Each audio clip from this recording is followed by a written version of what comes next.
दिल्ली के संगम विहार से सामने आए इस वारदात ने हर किसी को झकझोर कर रख दिया है। कौन सी वारदात, आगे बताते हैं। आरोप है कि शादी के महज 2 साल बाद पति ने अपनी पत्नी पर एक नहीं, 2 नहीं बल्कि 4 गोलियां दाग दी। इसके बाद आरोपी मौके से फरार हो गया। परिजनों का आरोप है कि पति का किसी दूसरी महिला से अफेयर था, यानी यहां भी ट्रायंगल बन रहा है। और इसी बात को लेकर दोनों के बीच, यानी पति और पत्नी के बीच अक्सर विवाद होता था। हालांकि पुलिस इन आरोपों की जांच कर रही है और हत्या के पीछे की असल जो वजह है उसका पता लगाने की कोशिश में पुलिस लगातार जुटी है।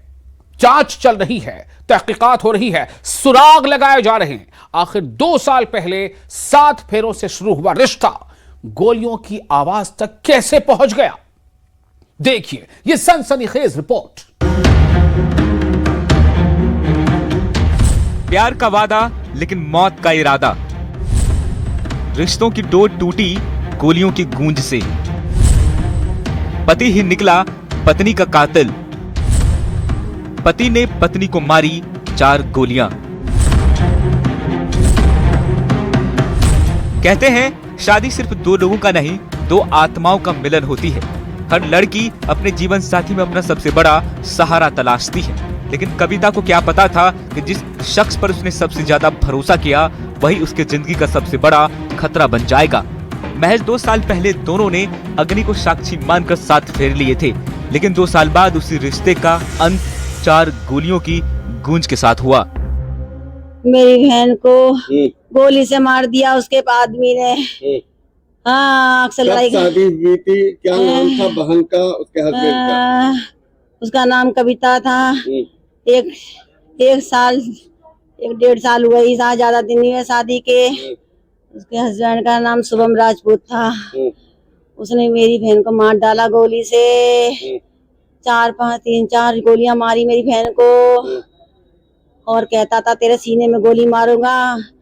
मेरे को बताती थी दीदी ऐसे बोलता है, तो मैंने समझा ऐसी मियां बीवी की लड़ाई है, ऐसी बोलता होगा, पर ये नहीं पता था ये सच में उसे मार डालेगा। पूरा प्लान बनाया इसने, अपनी माँ को और भाई को भेज दिया 1 दिन पहले, और उसके बाद में मेरी बहन को मार डाला। उनको बचाने की कोशिश की, उन्हें बचा लिया और मेरी बहन को मार डाला। सबकी साजिश थी। दिल्ली के संगम विहार में गुरुवार शाम अचानक गोलियों की आवाज गूंजी।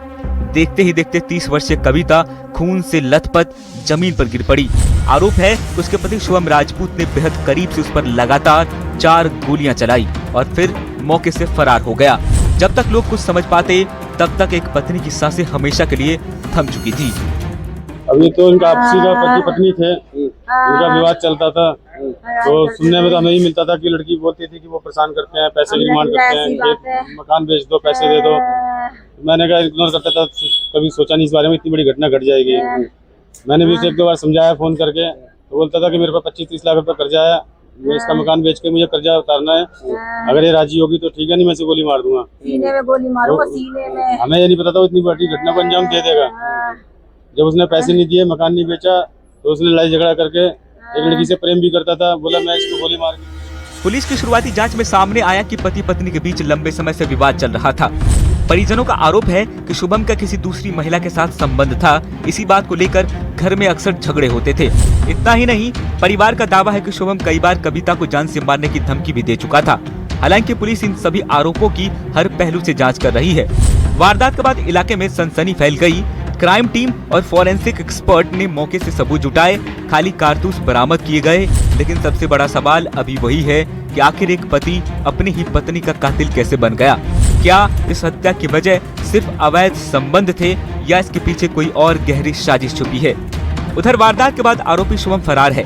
दिल्ली पुलिस की कई टीमें उसकी तलाश में लगातार छापेमारी कर रही है। पुलिस का कहना है कि आरोपी की गिरफ्तारी के बाद ही साफ हो पाएगा कि हत्या की असली वजह क्या थी और उसके पास हथियार कहां से आए। 7 फेरों के समय अग्नि को साक्षी मानकर लिए गए वचन, सुख दुख में साथ निभाने का वादा आज उसी अग्नि तक पहुंच गया। फर्क सिर्फ इतना था कि उस दिन अग्नि के फेरे लेकर एक नई जिंदगी शुरू हुई थी और आज उसी अग्नि ने एक बेटी, एक पत्नी और किसी की पूरी दुनिया को हमेशा के लिए राख में बदल दिया। कविता अब लौटकर कभी नहीं आएगी। लेकिन उसकी मौत एक सवाल जरूर छोड़ गई है कि क्या रिश्ते इतने कमजोर हो गए हैं कि बातचीत की जगह गोलियां और भरोसों की जगह हत्या ने ले ली है। फिलहाल पुलिस फरार आरोपी की तलाश में जुटी है और पूरा सच उसकी गिरफ्तारी के बाद ही सामने आ पाएगा। Bureau report, news 18 Delhi NCR।